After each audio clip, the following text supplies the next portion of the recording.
Hello, book lovers! I'm Rachel Barenbaum. You're listening to Check This Out from New Hampshire Public Radio and the Penn Faulkner Foundation. I write novels, and on this show, I get to do one of my favorite things in the world, talk to other writers about their brand new books. And if you're like me and you get tired of seeing the same titles on every bestseller list, then you are in the right place. Because on this show, you'll hear from authors who aren't famous yet, but probably will be. Remember, you heard them here first. Today on my show, Claire Oshetsky and their brand new novel, Evil Genius. I am obsessed with this book. I literally cannot stop talking about it. I can't wait to share it with you. We're also launching our brand new segment, The Book Biz. This is where we look at the forces shaping what gets written, published, and read. Something I also can't stop talking about. We kick off with Rachel Kanter, owner and founder of Lovestruck Books in Cambridge, Massachusetts. We're going to talk to her about the explosion of romance bookstores like hers and how they're changing the book-selling landscape. But first, let's talk to Claire Oshetsky, author of the novel Evil Genius. And I'm trying really hard not to fangirl here. I've been obsessed with the book and the main character, Celia, since I picked the novel up a few months ago. Claire's work is often called dark, arresting, unsettling, and that pretty much sums up Evil Genius. I'm just so excited to have you on here, Claire. Welcome to Check This Out. Thanks for inviting me, Rachel. Thanks for that nice introduction.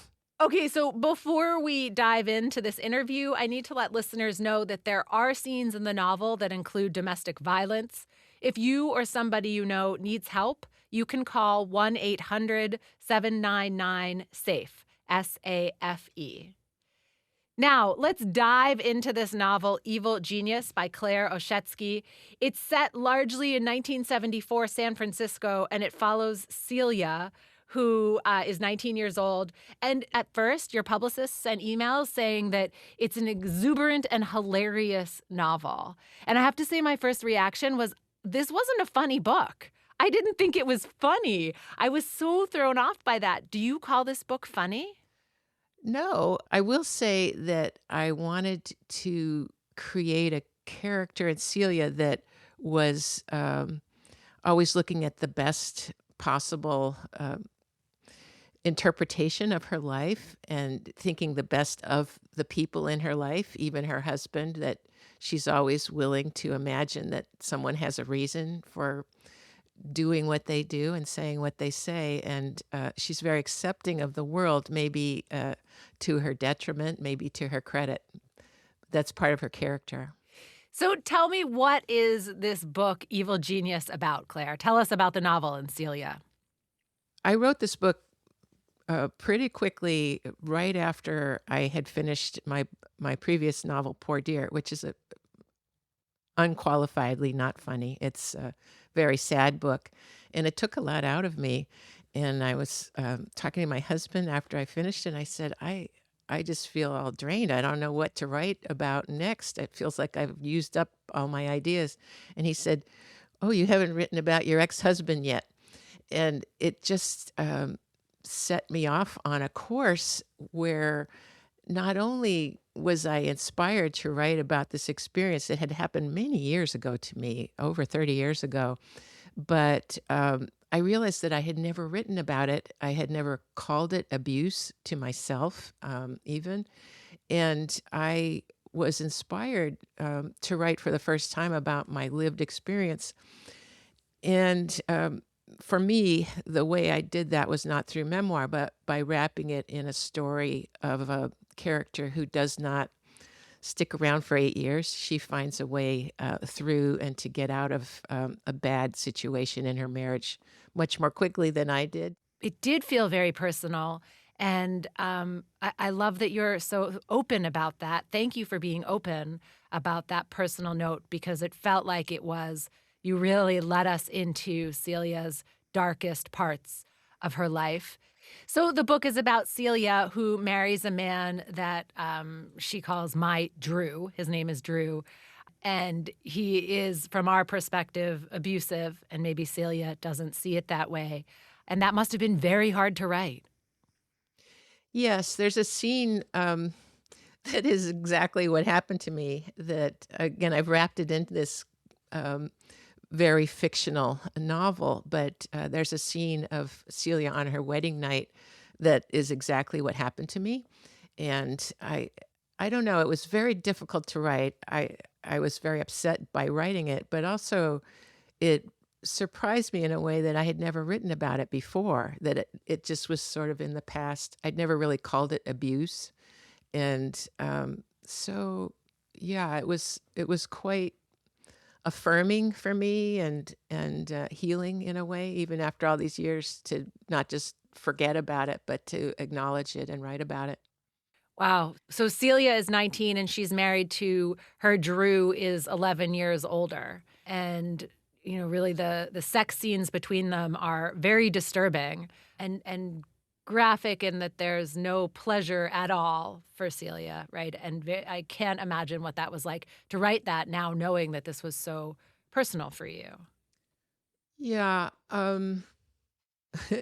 Well, I don't have much to say about that. I like writing sex in a way that is not erotic and that it's more like a true experience, and it's not always good. And there's a lot of character to be explored when you enter um, into that writing of an intimate experience where someone's emotions might not match the perfect intimate situation. I enjoyed writing them in a way, just from a technical point of view. Yeah. Well, let's go back to a bigger view of the novel and take us to 1974, San Francisco. And the novel opens with introducing us to another domestic violence scene between Vivian Bianco and Randall Smiley. Would you read for us? Sure. The year was 1974. I was 19 years old. Newspapers kept running a photograph of an internationally famous heiress toting a machine gun while wearing a saucy beret. One day on my lunch break, I bought a saucy beret for myself at a hat store on Market Street. There were hat stores in those days. Berets were fashionable among the radicals and the very old. The world was a noisy, crowded place in that era. You couldn't walk down a simple street without your head intersecting with a radio wave or a casual sidewalk conversation.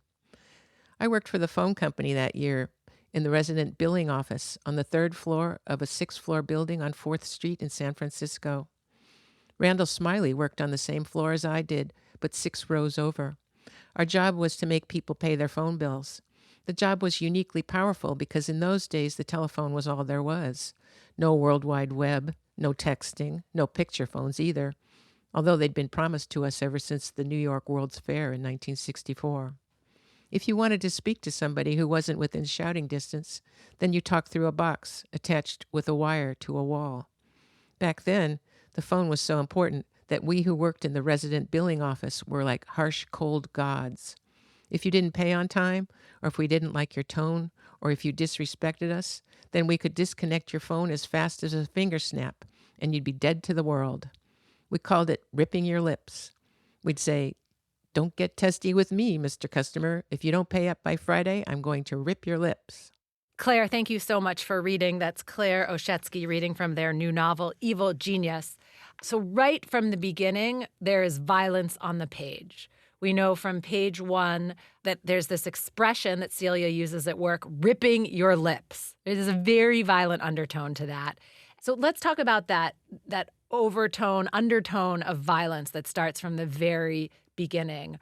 Because you put it in there very quietly. Did you intend to make it sort of quiet and to start the violence like that right from the beginning? I liked the idea of starting the novel with a murder that was kind of titillating to this group of employees that their lives are so boring and they have such a terrible job where they have to listen to customer complaints all day in this customer service center.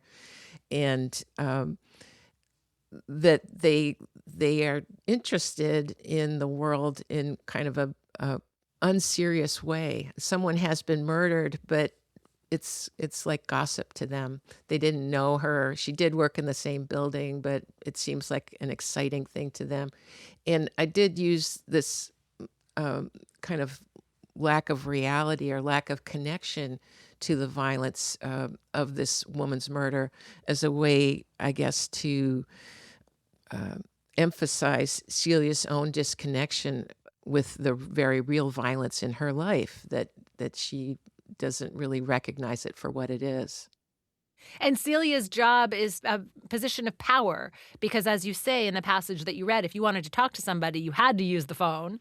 And Celia had the power to take the phone away from you. Right.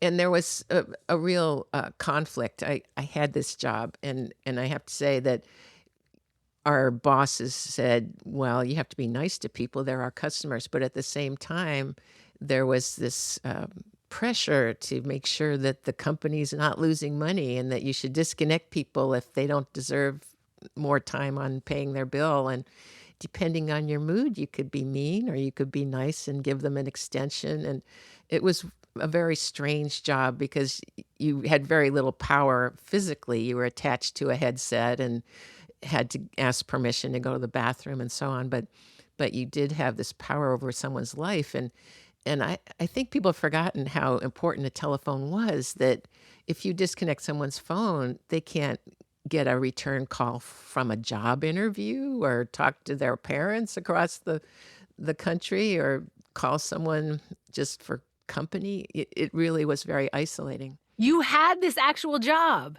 Yes, I did. Actually, let me also say that someone in my company was in the same position as I put my character Randall Smiley, that was involved in a tryst and hid under the bed when the husband came home and shot his wife. So that also happened. The phone company was kind of a wild place to work in some ways. Oh my God, you just blew my mind. But this is real life. Like this really happened and you were working there. That's right. Yes. Wow. Oh my God.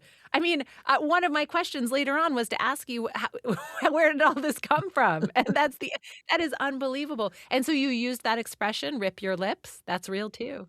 Yes, it was not condoned by management, but I did hear that now and then.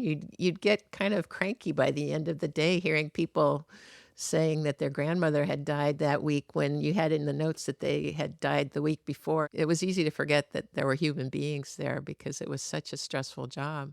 Wow. I'm Rachel Barenbaum. You're listening to Check This Out from New Hampshire Public Radio. My guest today is Claire Oshetsky, and we are talking about their brand new novel, Evil Genius. And what I loved and was fascinated by, that Celia, the character, had so much power. Celia had the power to take the phone away from you. And yet she's under the thumb of these men on the Diaz looking down at her. And also she is under Drew's thumb. So this is her much older husband. Tell us about Drew and how they came to be together. Drew works as a scrub tech in a hospital, and when Celia's mother gets ill, the mother knows she's going to die and kind of arranges for Drew to become, she hopes, Celia's caregiver and rock. She just thinks that would be wonderful to have this older man with a caring job to be there for her daughter. The father's out of the picture, and so she arranges for the two to become engaged and get together. And Celia's a very pliant, young, naive person who thinks this is great and kind of goes along with it. And he's very controlling. He expects Celia home at a certain time, right, and everything done just right. Like we pretty much know before we see any actual violence, we know that he is abusive, controlling from these little comments that Celia makes about her Drew from the very beginning. Right. And, it's very important to me. And I think I wrote the book to answer for myself the question of why did I stay or why do women stay? And I tried to inhabit her thinking when you look from the outside, this is obviously a terrible man, but she finds a way to excuse him or to feel like she's the powerful one in the situation because she can see his flaws and still be strong enough to be there for him. That she doesn't even feel like she's being beaten down in a way. It's more like she can endure because her man requires her to be that way. So I liked writing her sincerely. I felt like I was trying to put on the page the reason why women stay is more complicated than just that they have no power. There are other reasons, like that you feel empowered to be a helper or to be loved and to love someone that you've made a commitment to that you can overlook so much.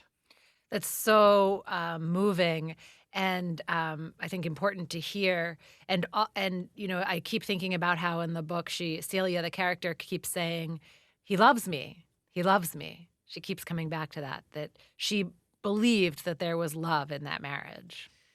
Yes, that there's no physical harm that is visible, I guess. This idea, he never hit me, he only pushed me.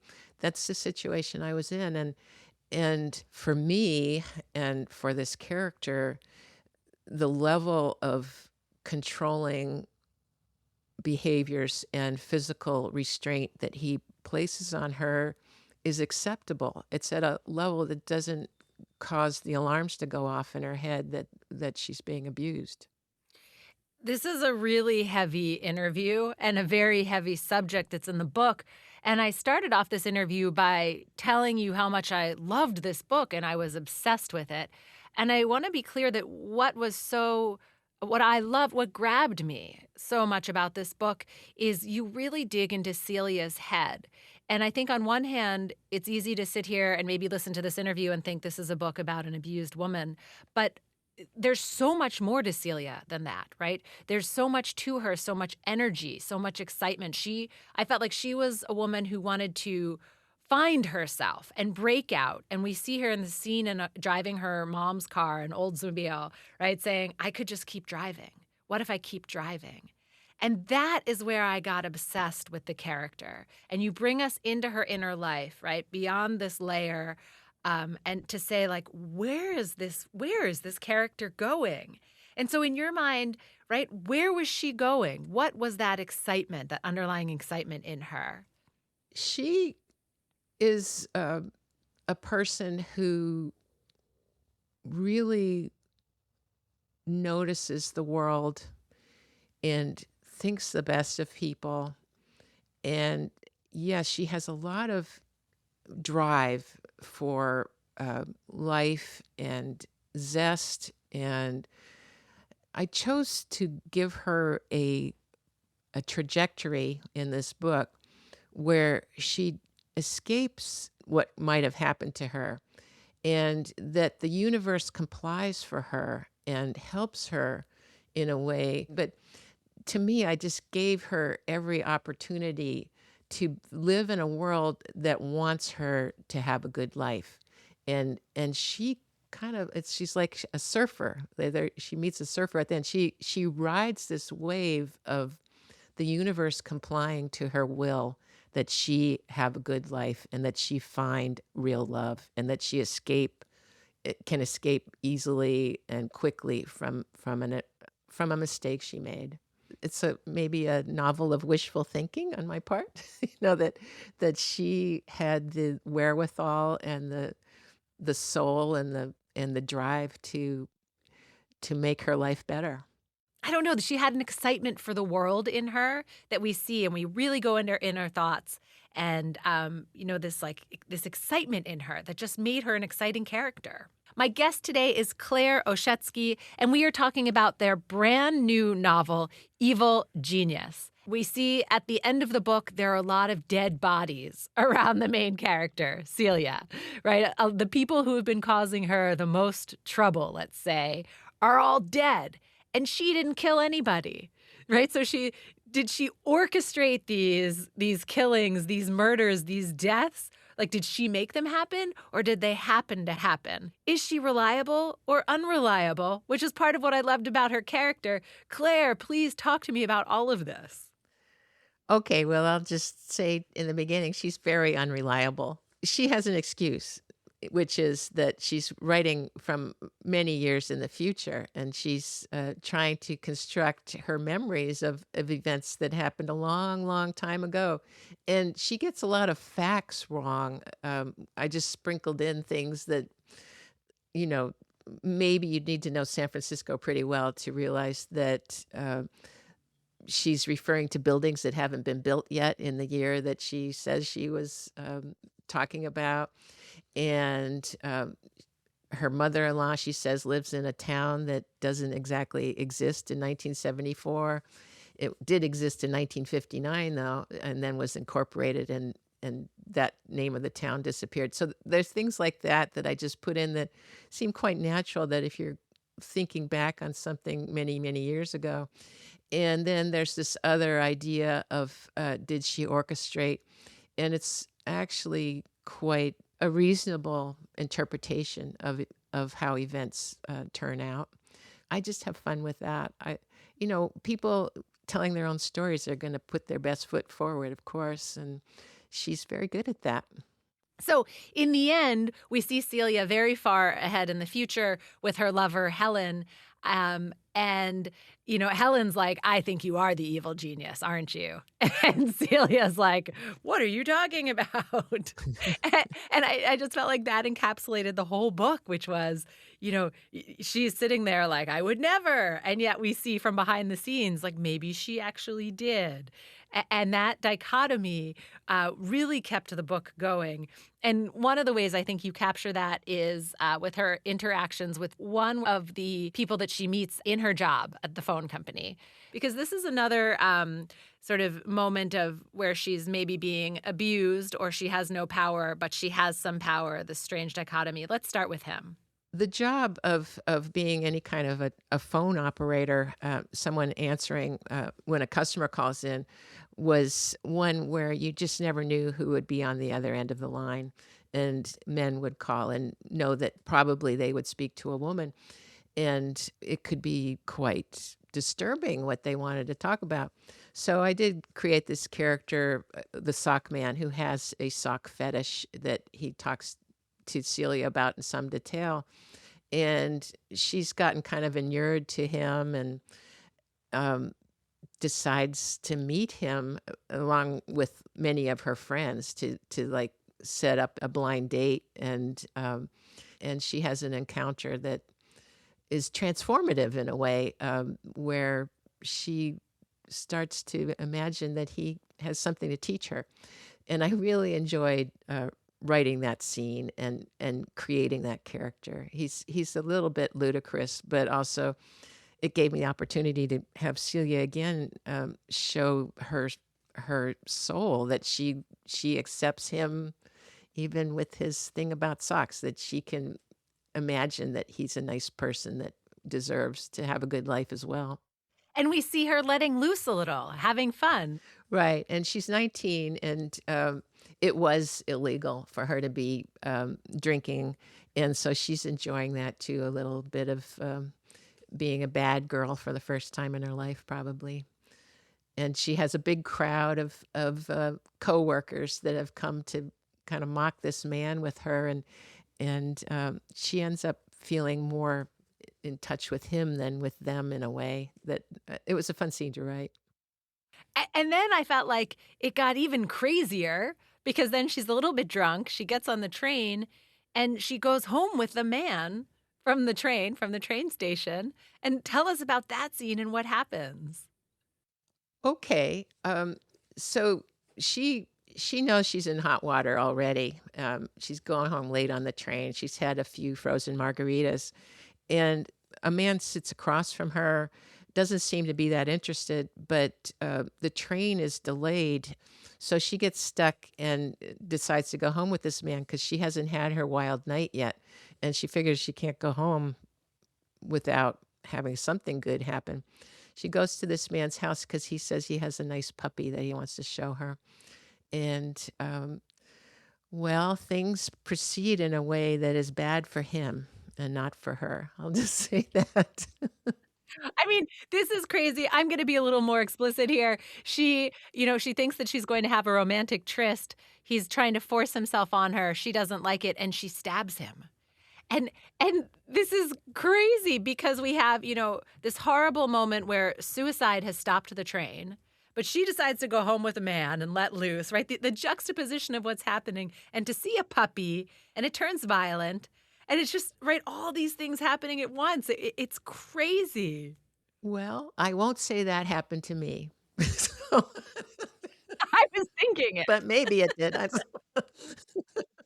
She doesn't stab him, though. She just slices him. Yeah, and she thinks that makes it okay. So, I see. This is interesting that you make that very specific difference there from a stab to a slash because you are accurate, but it's like that difference in her head too. yeah, that's right. She doesn't wanna do mortal harm. She just wants to put him in his place so that she can get home because she's changed her mind about him. And this is what I mean by she's this fascinating character and she has this moment of a lot of violence, but then she sort of walks out, walks herself home. Yes, and she seems very calm about when she needs to use violence or how to protect herself. I just wanted to make her strong enough to not be putting herself in danger any more than she was already. And I like the idea of arming her. She goes and buys a knife, this knife that was very convenient in a situation where she needed to defend herself. But why did she buy that knife? She just thought maybe she would need it. So there she goes. She was prompted to do that by, um, I think this universe that's compelling her to start taking care of herself. If you're just joining us, I'm Rachel Barenbaum. You're listening to Check This Out on New Hampshire Public Radio. My guest today is Claire Oshetsky, and we are talking about their brand new novel, Evil Genius. Claire, we have to talk about Barbie dolls. Barbie dolls in this book. I mean, I feel like Barbies are so far away from Celia, and yet she has a whole room filled with them. Can you please tell me about Barbie dolls and what they're doing in this novel, Evil Genius?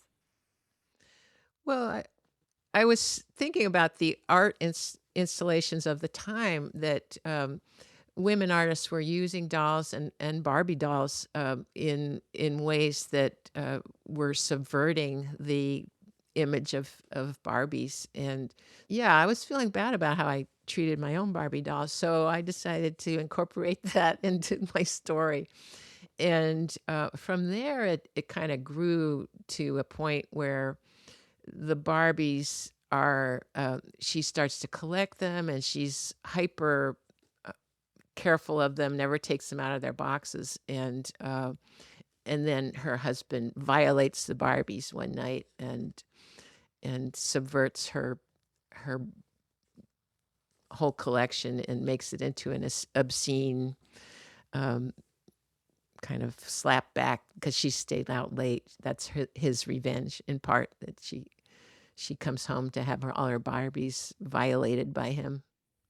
And it's so violent the way, right, that they're violated, even using that word. But we're talking about Barbie dolls. And then sprinkled in here, we hear a story about when she was a younger girl, Celia, and she had an interaction with another girl. And she was found, I guess, naked together with this girl and the reactions to that. Let's talk about Celia's sexuality and her awakening and that moment, because that was a very brief moment of the novel and yet very, very powerful too. I I thought of her as someone in need of a friend when she was young, and I constructed a scene where is she has a friend across the street, and in a kind of giggly way they undress one day, and they're very they're just joyful. They're not really thinking of it as a sexual encounter. They just are giddy with their friendship and that they have the same bodies, um and then one of their mothers shows up, and it's just horrific. You can imagine this would be in like the early 60s, and the whole idea of naked girls having fun together in a bedroom was too much for the parent, and it becomes a very big trauma for both girls that they are not allowed to play together. And I just enjoyed writing the scene and foreshadowing the possibility that Celia would end up with a woman at the end of the novel. It was one of the lightest moments, but it was so short. But one of the lightest moments, I could feel Celia's joy in that moment from being with her friend. So that when I saw her with Helen later and they were on the trampoline, like you said, that foreshadowing, those were the light moments where you saw this hope for her future in the book. That's right. So these were the scenes of lightness. And what we see Celia starting to grapple with as she gets further and further into the novel and through her days with Drew is, where can you go? Where will she go? What will happen next? And, you know, I love this idea. It was just past 4 o'clock on a Saturday afternoon. What's she going to do now? It's like the whole world is open to her. So even though she's seen all this horrible violence, and she's been through this, right, these difficult situations, she still has that optimism, that excitement of where can she go? Can you talk about that as a through line there, or something that she comes to? As a writer, I like to repeat the same phrase in different contexts as a way to convey a meaning. And at the beginning of the novel, she is trapped in this terrible marriage, and her husband Drew feels like he's the locked door. She cannot step beyond him. He's everything to her, and he will say to her, "Where can you go? There's nowhere for you to go. I'm your husband, and I will tell you what to do." And at the end, she hears his voice, and he says the same thing, "Where can you go?" And she realizes she can go anywhere, that she has complete freedom to decide, because he's not a locked door in the way of her future any longer. And that's why the exact phrase is repeated, and it means a completely different thing the second time. That is her journey. Where can she go? And I felt like she found her freedom at the end. It was very hopeful. That's right. I didn't want her to get off scot-free, because she does create a lot of chaos and death in her wake to self-actualization. Yeah, he deserved to die, but I didn't really want the character to take on that badness in their aura. So I chose a different route for Celia, where she gets the same outcome, but is not necessarily the perpetrator. Or is she? I mean, this is where we get to the evil genius. Right? She didn't necessarily pull the trigger, right? Or whatever, but there are a lot of dead bodies at the end. And they're all around her, and then she is free. That's right. And then she finds happiness with Helen. Yeah, I wanted her to have happiness with somebody. Yeah, I mean, at the end of this novel, Evil Genius, there is a happily ever after, which, again, I loved. Sometimes it works out that way, so why not in a book? Claire, this was such a personal interview, and I really appreciate how open you were and honest and talking about your own life and how closely tied it is to Celia's. Thank you so much for joining me today on Check This Out and for sharing all of this. Thank you, Rachel, for inviting me. I really enjoyed our conversation. I'm Rachel Barenbaum. You're listening to Check This Out from New Hampshire Public Radio. Today, we're also launching our brand new segment, The Book Biz. This is where we look at the forces shaping what gets written, published, and read. We kick off with Rachel Kanter, owner and founder of Lovestruck Books in Cambridge, Massachusetts. We're going to talk to her about the explosion of romance bookstores like hers and how they're changing the book-selling landscape. Rachel Kanter, welcome to Check This Out. Thank you so much. I'm thrilled to be here. I grew up in Keene, New Hampshire, which is a small town kind of right on the border by Vermont. So being on NHPR is like a life goal. Amazing. We love Keene, New Hampshire, and we're super excited to have you here today.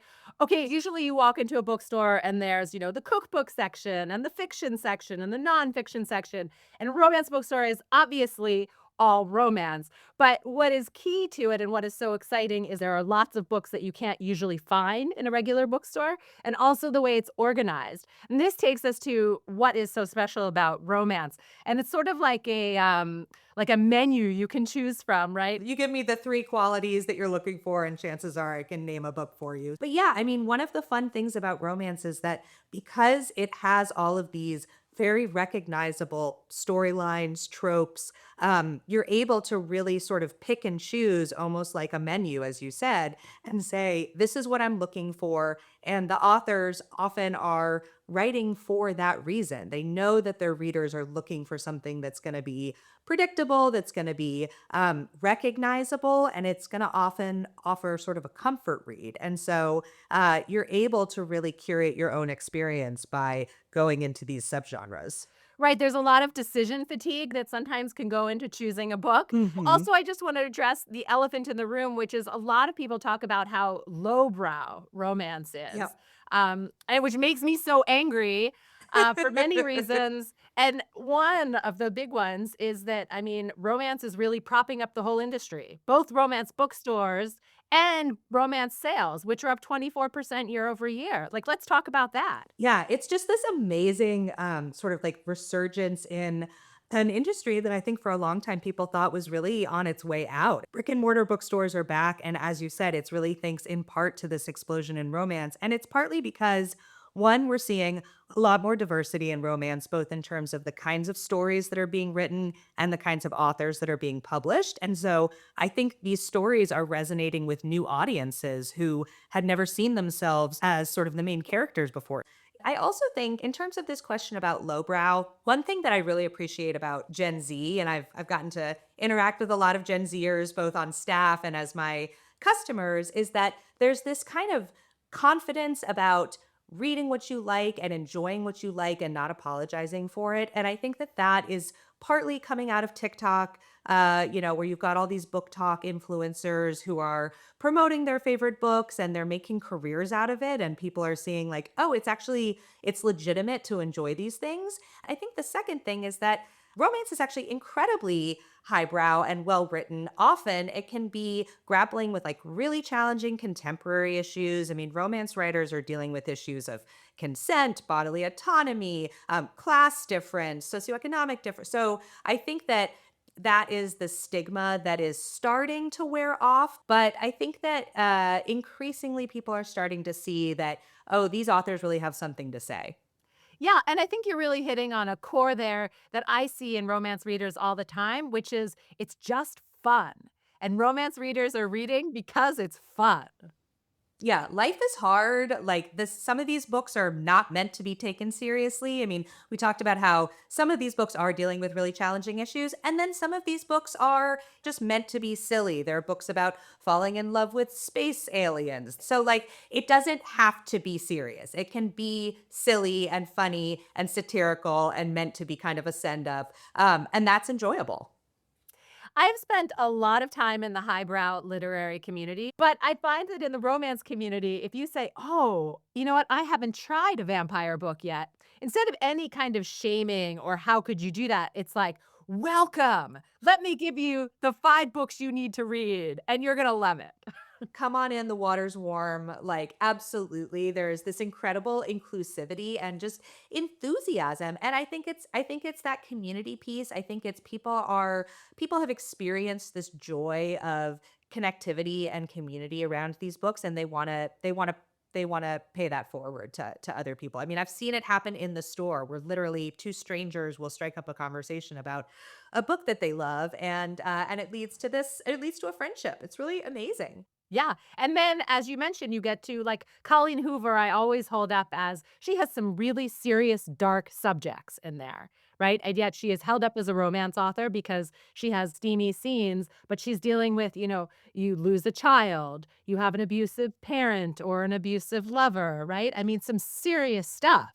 Yeah, I mean, I think the three hallmarks of a, no pun intended, the three hallmarks of a romance novel are a central love story and that it has a happy ending or a happy ever after or a happy for now. Increasingly, we're seeing a happy for now. But a lot of times, authors who were not traditionally marketed as romance authors, when they have their first sort of traditional romance debut, the publishers, recognizing how popular the genre are reissuing their backlist titles as romances. So it's actually like it's changing the way that publishers are marketing as well. Yeah, we've actually seen that with 2 guests on this show. We've had Callie Hart and Jennifer Armentrout, and both of them published over 20 novels on their own and are sort of just being picked up by traditional publishers now, and people are calling them debut. So I had them on the show, as debut traditionally published authors. Right. But really, they've been out here for 10 years writing, perfect. Yeah, absolutely. The other thing that I love about romance authors is the experimentation that you see. One of my favorite authors is Sarah MacLean, who writes sort of feminist historical Regency books. But last summer, she came out with her first contemporary romance that was set in Rhode Island and totally different from anything she'd written before. And so I think it's fun when these authors reinvent themselves at the same time that the publishers are kind of reintroducing them to new audiences. From my perspective, the way that people used to find books was they would open up Book World from the Washington Post or the New York Times, right, and look to traditional print media and, the very famous reviewers and see what they said are the great books. And then they would go out and buy, the New York Times top 10 books or whatever. And that was sort of a self-perpetuating cycle where the people in the top 10 would keep selling and selling because people would go out and buy those top 10. But now we're seeing traditional media fall, right? People are not reading Book World. Washington Post is gone. Ron Charles is out of a job. Amazing reviewer, but is no longer reviewing for the Washington Post. And instead, we're seeing people find books through, as you mentioned, Book Talk, Insta Reels, right? There are different ways that they're finding books. And so we're seeing this fundamental change, not only in how books are being found, but then what's being sold because of that. Let's talk about that. Yeah, I have a great example of that. So, Source Books, which was started not very long ago, recently became one of the top five publishers. It just displaced one of the sort of big five traditional publishers. And their whole concept is identifying self published authors who have a big fan base, often over social media, and a large backlist of titles that they've previously published that they can reissue, traditionally published, repackage. And that is their entire business model. And it is changing these authors' lives.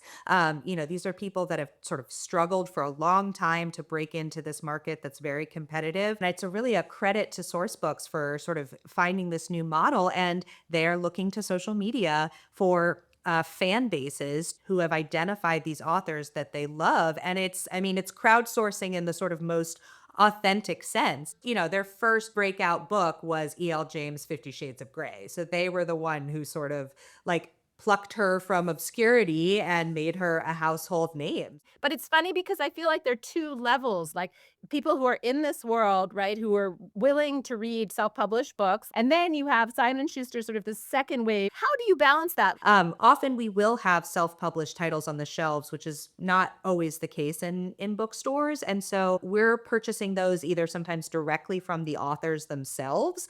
They're getting them published through a variety of different outlets. We're purchasing them directly. Sometimes we're selling them on consignment. But one of the most popular titles in our store is by a local author named Kim Swizz. We've sold hundreds of copies of her book. She's self-published. And for a long time, she was like hand delivering the books to the store. I mean, she would like bring them over every time we needed a restock. If we love something, we're really able to champion it. I absolutely love that you have an author hand delivering her self-published books. I know. I mean, it's so funny. She would be like texting me like, "Hey, I saw you were down to your last copy. You want me to like run over 20 more?" And I mean, very old school. I love that, but that is how much the industry is changing, and, that is the future. Yeah.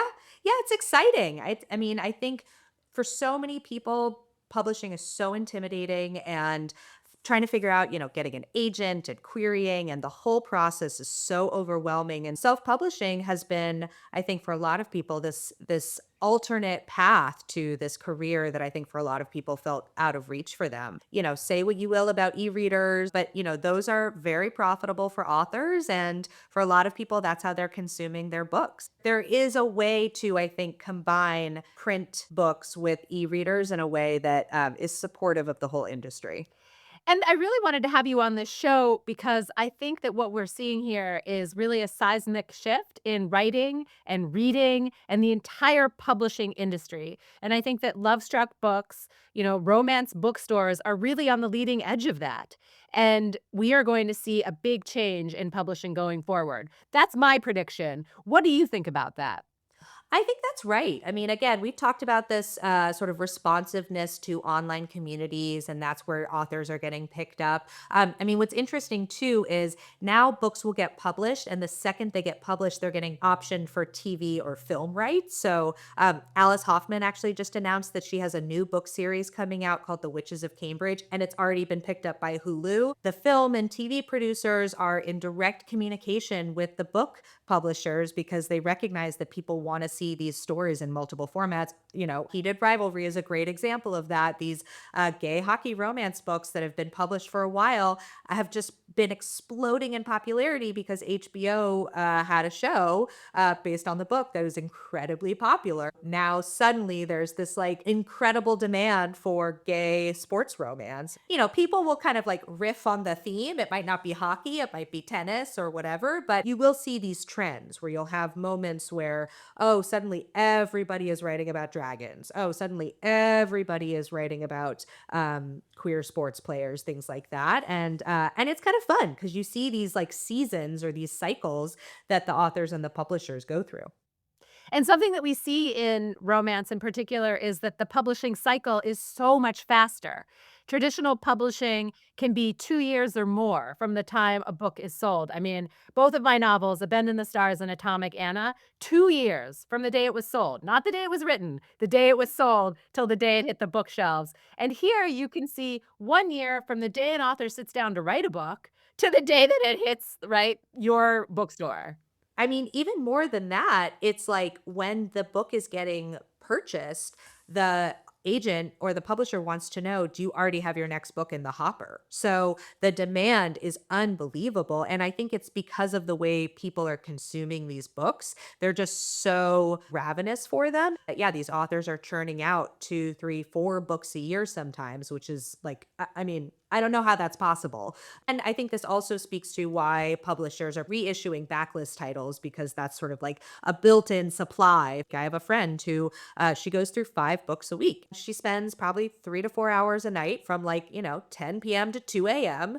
reading. And that's her escape and that's her release. And the authors got to keep up. I've spoken to a number of authors who feel an immense amount of pressure to get these books out because, you're really not making enough money until you're 4 or 5 books into a series or, into your self-publishing career. And it's really hard to keep up with that. Yeah, it's challenging. One great example that I love is there's a new imprint called 831 Stories. They basically find sort of struggling literary fiction authors. They pitch them a story and then they issue novellas. So they're short and they come out with a new novella every month. And so they're pitching it to these authors in that kind of very manageable chunk of work. So I think there's creativity and also a lot of community support for these authors. But yeah, it's a really, really hard job. I actually, when I was thinking about opening Lovestruck, the idea came to me because I wanted to write a romance novel, and then it turned out to be too hard to write a romance novel, so I just opened a store instead. Rachel Kanter is the owner of Lovestruck Books. Rachel, thank you so much for joining me today on Check This Out. Thank you so much for having me. I'm Rachel Barenbaum, author of the novels A Bend in the Stars and Atomic Anna.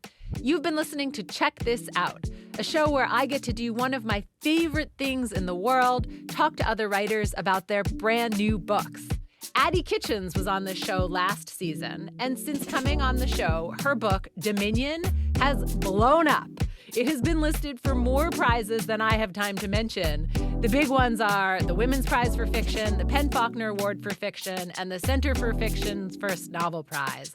If you haven't read it yet, check it out and listen to our episode wherever you get your podcasts or on NHPR.org, where you can find all of our past episodes. Check This Out is a partnership between New Hampshire Public Radio and the PEN/Faulkner Foundation. I'll be back next week with another new author you should not miss. Our producer today is Jessica Hunt. NHPR's program director is Emily Quirk. Our partner, the PEN/Faulkner Foundation's mission, is to champion the breadth and power of fiction in America. The show is sponsored by C&S Wholesale Grocers Family of Companies, the podcast Totally Booked with Zibby and Zibby's Bookshop, and the Jack and Dorothy Byrne Foundation. Remember to go to your local library or bookstore and check out all the books we're talking about this season. Thank you so much for listening. Read on.